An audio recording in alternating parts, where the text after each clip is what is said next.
Bem-vindos e bem-vindas todos e todas. Nós vamos conversar sobre naturalismo, realismo, e eu espero que vocês já tenham perguntas. Vamos começar com o nosso querido estudante que já levantou a mão. Foi Sônia, Guilherme, não, foi o Claudovan? Pois não, Claudovan, seja bem-vindo à nossa aula de hoje. Vou alterar o nosso layout para que eu possa ver todos e todas aqui presentes na sala de aula. E, por favor, façam perguntas. Quais são as dúvidas em relação a tudo que a gente estudou sobre movimento naturalista e movimento realista?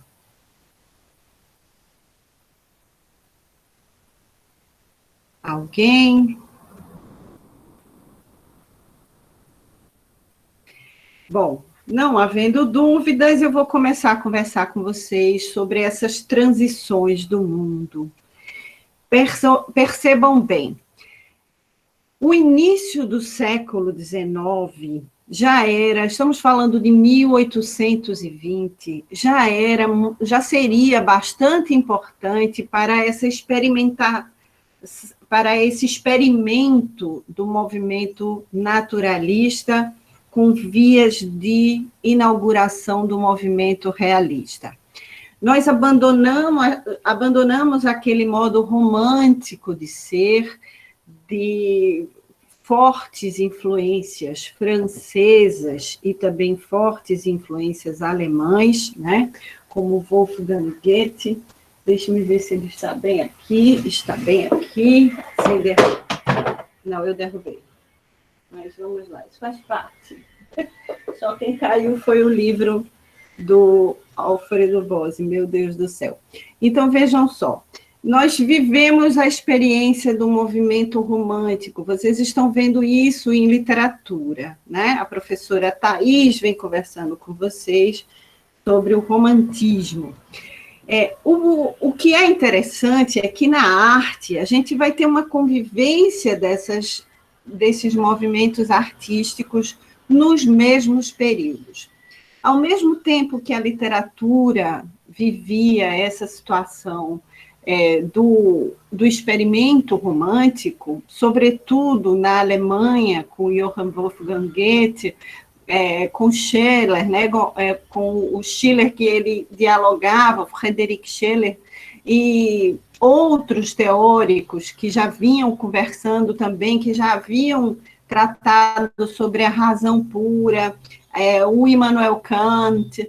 A gente não pode esquecer da nossa base voltada para essa fagulha da luz presente no estudo da arte, né? A gente valoriza bastante essa presença de uma fagulha da iluminação na arte, que é exatamente o criador do nome da disciplina. Ele não inventou a disciplina, mas ele batizou a disciplina, deu nome a ela, que é o Alexander Baumgarten. Alexander Gottlieb Baumgarten escreve entre 1750 e 1758 um livro chamado Ästhetik, Estética. Ele examina exatamente várias discussões que vinham sendo inauguradas desde o século XVIII, né, do qual ele está fazendo parte, e, de certa forma, também o Kant vai utilizar esse estudo do Alexander Baumgarten para traduzir outras análises, sobretudo relacionando arte e gnose, nos estudos dele, embora nem mencionando o Alexander Baumgarten, o Kant fez esse entrelaçamento com essas pesquisas da presença de uma fagulha de luz dentro da perspectiva da criação artística. Até aí, tudo bem, minha gente? Botaram o nome no chat. Eu gostaria de ouvir uma pergunta de vocês. Estamos falando sobre a transição de um mundo das trevas. Tudo bem, sem problema, João Pedro, bem-vindo. Você entendeu até aí? Então, se você chegou tarde, talvez você tenha perdido esse começo. Você tem alguma pergunta? Sem problema, professora. Eu vou prestar atenção no assunto e recupero. Tá certo. Como chama seu cachorro? É cachorro ou é cachorra? São 3, professora. São 3 cachorros. Meu Deus, como chamam? Isso é importante. Timão, Pumba e Nala. Meu Deus, só vivendo, né, a vida. Como é que é a musiquinha deles? Lembra para mim, Timão, Pumba e adorei também.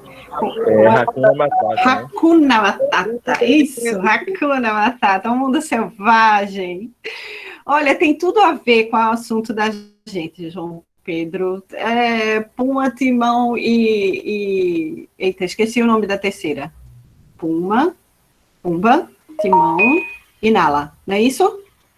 Faltou só o personagem principal, que aí está dentro de você, que é o Simba, né?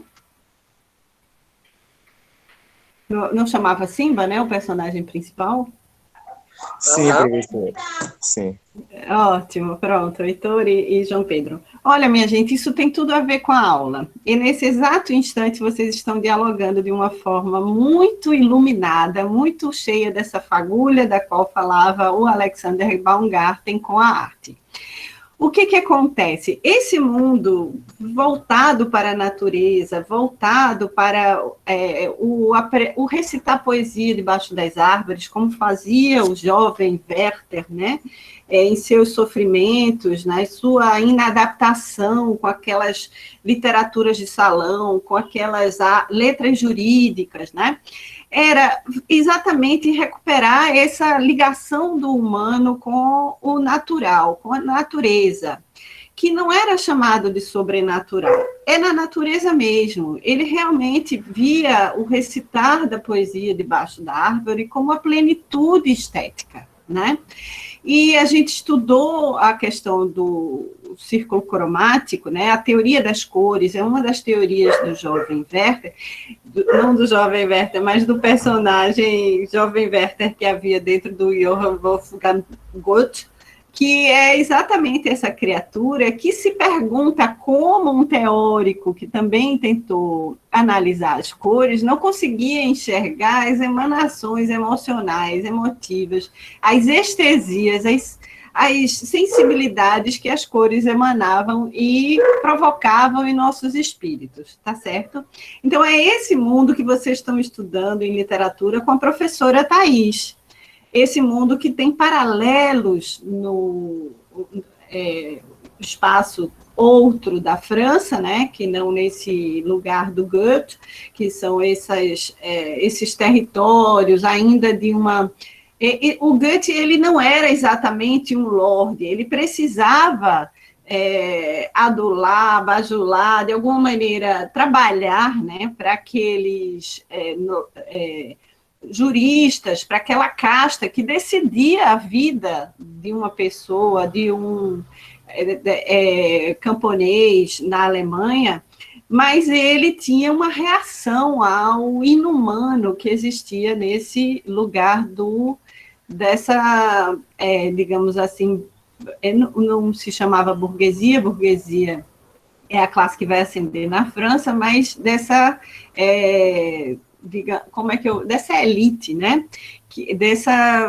Desses ricos, nobres, dessa nobreza, né?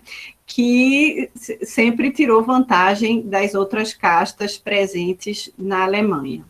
E que aí a gente não conhecia como Alemanha, né? A gente ainda conhecia como um reino unificado pela língua alemã. Os irmãos de Grimm têm muito a ver com isso, certo? Com o idioma do alemão, o germânico. Então, o que vai acontecer? Esse mundo vai sofrer uma ruptura radical.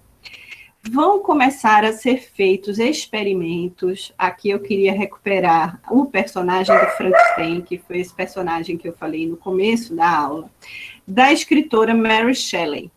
Quem tiver acesso à internet, consegue ver filmes na internet, está disponível, eu vi no Netflix, assim, eu revi esse final de semana no Netflix.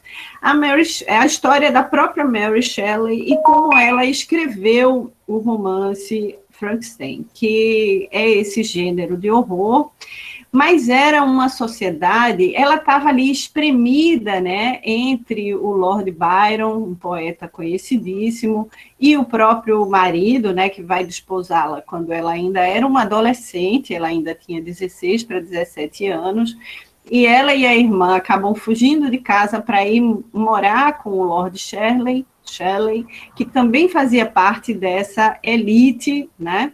Só que o que acontece, isso é na Inglaterra, a gente já está falando de um terceiro país que experimentava essa mesma emanação artística, né, de um movimento artístico chamado romântico, e ela vai reagir literariamente ao assistir a experiência de physicians, né, de físicos que tentavam devolver a vida a sapos usando a energia elétrica, certo?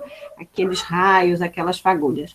Então, o que eu quero que vocês entendam é que vai existir uma grande fissura no mundo das artes por causa de uma radical transformação do mundo com a utilização da energia elétrica. O Thomas Edison, o Nikola Tesla, eu já falei isso em outras aulas, mas eu preciso repetir, porque, de alguma maneira, as crenças que estavam antes dessas descobertas, as certezas que o homem, a mulher, o humano tinham antes, essa daqui chama Maga, viu, minha gente? É a nossa protagonista paralela aqui. Esse outro mundo, né, que colocava o monstro, que começa a enclausurar, como vai dizer Hegel. Eu vou usar aqui um material que do meu professor também. O Hegel vai falar desse desencantamento do mundo. Então, o que é que vai acontecer? O fantástico, os monstros, as emanações da natureza como forças espetaculares, elas começam a ser enclausuradas. Desculpem. Então, os duendes, os gnomos, as fadas, como a gente conheceu, os elfos, aquela literatura dos irmãos Grimm, né? Ela passa a evoluir para esse lugar dos sofrimentos do jovem Werther, como movimento romântico, como culminância desse movimento romântico, e vão sofrer essa radical ruptura com o chamado realismo dos irmãos Goncourt, do Machado de Assis, do próprio Marcel Proust. O Marcel Proust, ele ainda tenta dar essa emanação às ruas, ele tenta colocar nesse lugar da literatura essa imanência, né? Mais do Gustave Flaubert, que escreve a Madame Bovary.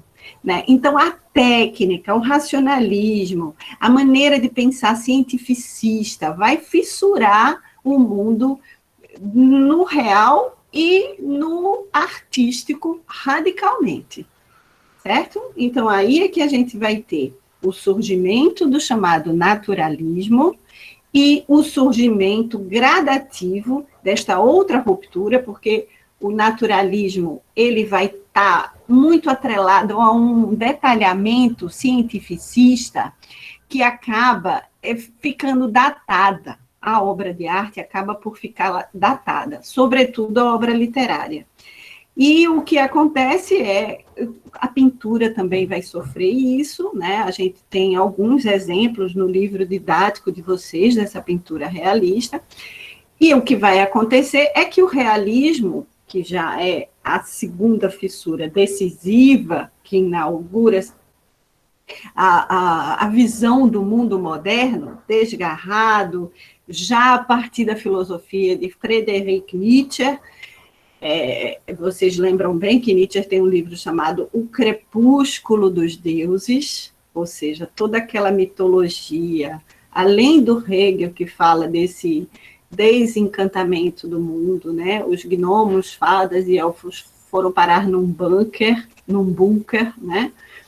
Debaixo da terra, num lugar protegido contra a radiação e a bomba atômica, exatamente por conta dos experimentos da Marie Curie, das invenções do Nikola Tesla, das patentes inúmeras, né, do multimilionário Thomas Edison, das cidades que ele passa a iluminar. Não existe mais a escuridão da noite em Paris, nem no Rio de Janeiro, né? As cidades foram gradativamente trocando os cavalos por bondes elétricos, e toda aquela natureza, toda aquela vinculação com esse outro lugar, né, do romantismo, e que atravessa esse lugar do naturalismo, ainda recebendo essa pencha, né, de que é uma obra datada. Ali a gente começa a ver surgir um movimento chamado literatura, ou arte, ou pintura realista. Eu fui clara? Vocês me entenderam? Tumba, Timão e Nala ficaram calados me ouvindo, ou ficaram mais agitados me ouvindo? Professora, Oi. eu só não entendi muito bem essa parte da energia elétrica que a senhora falou. Certo, Sônia, muito obrigada por perguntar. A energia elétrica, ela vai tirar as cidades, vai acabar com a noite, né? Ela vai tirar as cidades da escuridão. Eu vou apagar as velas e os candeeiros, os candelabros, e vou agora acender não só o perímetro urbano, como também o interior das casas. Então, essa ruptura, ela acontece, claro, com o auxílio de motores, com auxílio de trens, com auxílio de bondes, como eu falei, as charretes vão se acabar, né, vão ser gradativamente substituídas, né, pelo primeiro automóvel Ford, né? E aí é esse mundo que não tem mais aquela modo, aquele deleite do personagem jovem Werther, né, nas suas cartas trocadas com o seu amigo. É preciso, Heitor, por favor. Não tem mais aquele deleite de ir para debaixo de uma árvore recitar poesia, certo? Então, eu posso ler para vocês uma pequena participação aqui da... Eu havia escrito do Werther para o outro amigo, né? Eu trouxe, inclusive, 2 exemplares. Aqui já é o mundo do realismo, né? O Rilke já está trocando cartas com outro amigo, falando sobre poesia, mas entre o início do século XX, aqui já, entre o período de 1903 e 1905, o Rainer Maria Rilke é de 1875, enquanto o Johann Wolfgang Goethe está escrevendo Os Sofrimentos do Jovem Werther em 1774, século XVIII, portanto. Então, esse período daí é que vocês devem focar e se interessar na área da arte. Porque enquanto vocês experimentam a literatura romântica, eu estou aqui para dar esta fagulha que dá início à perspectiva de introdução de vocês no mundo da realidade e no mundo do naturalismo. Então, o Goethe, ele fala ainda sobre esse presente divino, imaginação, essa forma de falar sobre a crítica, né, as letras jurídicas, mas ele se remete ao Hossain, a Homero, ele se remete à Ilíada, à Odisseia, aos cânones da época clássica e da literatura grega. Enquanto o Rilke vai ter uma linguagem, mesmo falando sobre poesia, que referenda o lugar da técnica, o lugar da lógica, o lugar do racionalismo. E a energia elétrica, Sônia, tem tudo a ver com isso, porque na hora em que essas descobertas passaram a ser feitas, o mundo ganhou outro tempo. E esse outro tempo dá aos poetas também uma aceleração, dá aos artistas também um modo de começar a inverter a posição deles em relação aos deuses, em relação ao tempo. Ou seja, eles agora dominam mais o relógio, Eles não andam mais a cavalo, eles estão em trens a vapor, em bondes, e além de muitos serem atropelados por esse progresso, outros vão estar se adaptando a ele e desenvolvendo técnicas e máquinas para poder acompanhar essa evolução. Então, a diferença entre o naturalismo e o realismo é a questão da minúcia ter datado algumas obras naturalistas, e aí o realismo vem quebrar de vez com essa ferramenta do mundo moderno, dos tempos modernos, como vocês viram no filme de Charles Chaplin, que é a questão da técnica e da revolução industrial, do uso da máquina. Ficou muito claro, minha gente? Ou ficou nada claro? Alguma pergunta? Então, claro, quanto a luz do sol. Oh, meu Deus, está vendo? E como agora também a energia elétrica. Diga, Dionata, como eu posso ajudar? Ah, não tem dúvida ou não ficou claro? Veja como é a ferramenta, né? Como a língua é uma coisa que escorrega. Não tenho dúvida. Ótimo. Então, tá certo. Ótimo. Então, vocês querem que leia uma carta de Rilke só para animar o dia de vocês?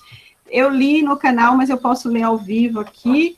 Eu fico pedindo para vocês que vocês vejam as aulas e curtam e deixem comentários e façam perguntas, mas é porque, de alguma maneira, é a forma que a gente tem de compensar as horas que a gente não está podendo estar perto de vocês. Aí, por favor, criem esse hábito de estar no canal, tá certo? Mas ele estava em Viareggio, perto de Pisa, na Itália. Era dia 23 de abril de 1903. O Rilke tinha adoecido, ele sempre teve uma saúde muito frágil. Então, ele ia buscar um pouco mais de sol aqui, como a gente também está buscando e prezando por isso. E ele escreve para o seu amigo que... né, também quer ser poeta, né? O amigo dele que toda vez eu esqueço o nome do amigo do Rainer, mas é o Franz Xavier Capus. Ele escreve: fiquei muito alegre, caro e prezado senhor, com sua carta de Páscoa, pois ela me diz muitas coisas boas a seu respeito. O modo como o senhor falou da grande e amável arte de Jacobson, não deixem de gravar esse nome, tá certo? Tá aí um nome que a gente vai precisar dele sempre, em letras, sobretudo. Ele é absolutamente adorado na Universidade Federal de Pernambuco. Então, o modo como o senhor falou da grande e amável arte de Jacobsen demonstrou que não me enganei ao encaminhar sua vida e suas várias questões em direção a essa abundância. Agora o senhor descobrirá Niels Lehn, um livro de glórias e das profundezas. Quanto mais a gente lê, parece que tudo se encontra nele. Vejam que os teóricos já são outros completamente diferentes. Ele já não se remete àquele tempo clássico do Goethe, mas traz contemporâneos a ele, certo? Então, parece que tudo se encontra nele, no Niels Lehn, né, o Lehn. Do mais leve perfume da vida até o gosto pleno e carregado de seus frutos mais pesados. Ali não há nada que não tenha sido entendido, aprendido, experimentado e reconhecido nas ressonâncias vibrantes da lembrança. Nenhuma vivência foi ínfima demais, e o menor acontecimento se desdobra como um destino. O próprio destino é como um tecido maravilhoso, amplo, no qual cada fio é conduzido por dedos de uma delicadeza infinita, posto ao lado de outro fio, ligado a centenas de outros que o sustentam. Isso é interessante porque é uma força dominante da literatura, o destino na literatura clássica sob a vontade dos homens, né? A voz do coro, tudo isso é quem vai direcionar o destino dos personagens na época clássica, e nessa época moderna, não. A gente já tem a atuação do homem, e o protagonista do romance, ele vive o drama em si mesmo, mas ele não está tão vulnerável quanto o personagem da tragédia grega à vontade dos deuses, certo? O senhor experimentará a grande felicidade de ler esse livro pela primeira vez, passando por suas incontáveis surpresas, como em um sonho renovado. Mas posso lhe dizer que, mesmo depois, o leitor volta sempre a percorrer esses livros com espanto, e que eles não perdem nada do seu poder fantástico. Persiste seu caráter fabuloso. Aqui a gente já vai ter uma classificação de uma literatura, a literatura fabulosa. Ela é um pouquinho diferente da literatura fantástica, diferente da literatura de horror, certo? Então, depois a gente vai conversar sobre isso. Persiste seu caráter fabuloso, com o qual cumularam quem os leu pela primeira vez. Sempre temos prazer com os livros. Ficamos cada vez mais agradecidos e, de algum modo, melhores, com uma visão mais simples, com uma fé mais profunda na vida e sendo mais afortunados e maiores nela. Posteriormente, precisa ler o maravilhoso livro sobre o destino e sobre o anseio de Marie Grube, além das cartas, das páginas de diário e dos fragmentos de Jacobsen. Passando, por fim, a seus versos, que, embora a tradução seja apenas mediana, vivem em ressonâncias infinitas. Por isso, recomendo ao senhor que compre, quando tiver a oportunidade, a bela edição das obras completas de Jacobsen, que inclui tudo isso. Ela foi publicada em 3 volumes em Leipzig, que é uma capital, inclusive, onde o Goethe vai morar, né? Com boa tradução de Eugène Diderich, e custa, pelo que sei, apenas 5 ou 6 marcos por volume. Com a sua opinião, aqui deveria haver rosas, essa obra de incomparável refinamento, isso é o nome da obra, tá? E forma, o senhor certamente tem toda a razão contra a pessoa que escreveu a introdução. Por isso que fique registrado, desde logo, um pedido meu. Leia o mínimo possível textos críticos e estéticos. Ou são considerações parciais, petrificadas, que se tornaram destituídas de sentido em sua rigidez sem vida, ou são hábeis jogos de palavra, nos quais hoje uma visão sai vitoriosa, amanhã predomina a visão contrária. O que eu falei de estar datada, né? O anacronismo, essa questão do cientificismo puro que acaba eliminando a possibilidade de mudança do próprio tempo, o que a gente chama de contraponto entre a filosofia e a arte, que é, na arte, o transitório e na filosofia, o permanente. Esse é um conceito bem profundo, certo, minha gente? Mas o mais interessante é perceber que a arte busca essa atualização, e a filosofia precisa se ater aos valores imutáveis, como força de um pensamento humano, e debate sobre ele, tá certo? Ficou claro? Não é bom ler o Rainer Maria Rilke?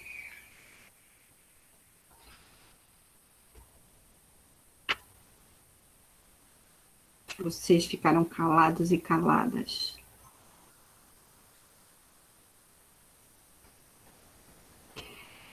Mas, ótimo, Sônia, obrigada. Mas eu li outra carta do Rainer Maria Rilke, que é a carta do dia 5 de abril, lá no canal. Que bom, Zé Pedro, fico feliz, então. Então, façam bem a prova de vocês, com tranquilidade.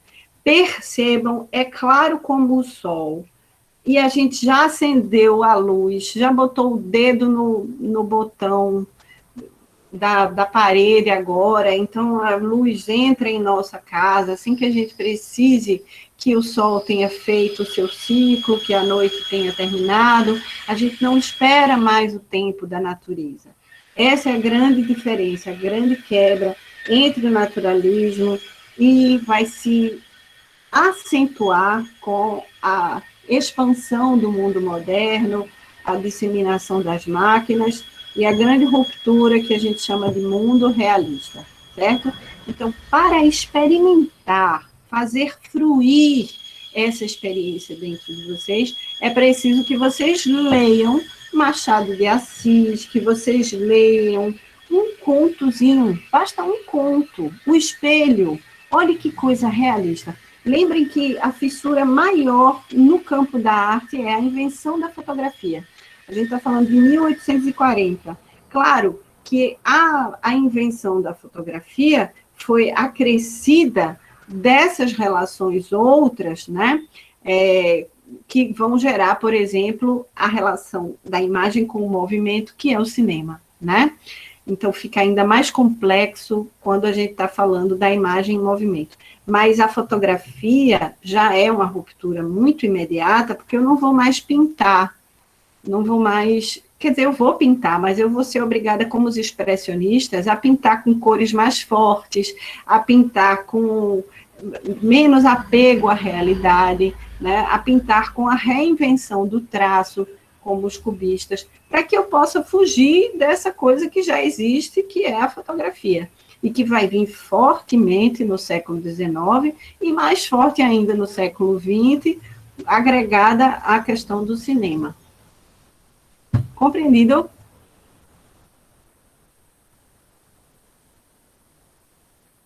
Sim. Ficou claro, Sônia? Vamos experimentar. Assiste o filme Tempos Modernos, se não conseguir ler um romance ou um contozinho que seja de Machado de Assis, basta ver Charlie Chaplin no filme Tempos Modernos. Faz uma crítica sobre isso, tá? Eu botei Ilha das Flores para que vocês entendessem o quanto a própria linguagem do documentário vai ganhar essa fragmentação do videoclipe, esse outro ritmo. Então, toda vez que a gente estiver falando em arte moderna, a gente vai estar sempre falando nessa fissura da força do Deus e do império do tempo sobre o homem, certo? Essas variantes são bastante relevantes para a gente compreender essa ruptura do romantismo para o naturalismo e o realismo. E a invenção da fotografia. Até a próxima aula, minha gente. Obrigada pela presença de todos e todas. Tchau, Heitor. Valeu. Abraço em Pumba, Timão e Nala. Tchau, Sônia. Valeu. Obrigada. João Vitor e Isabela, que bom ter você aqui. Meu abraço. Tchau, meu anjo. Tchau, João Pedro. José Pedro, João Vitor, tchau. Ayrton, Jonathan. Ficou tudo claro, Jonathan? Ótimo.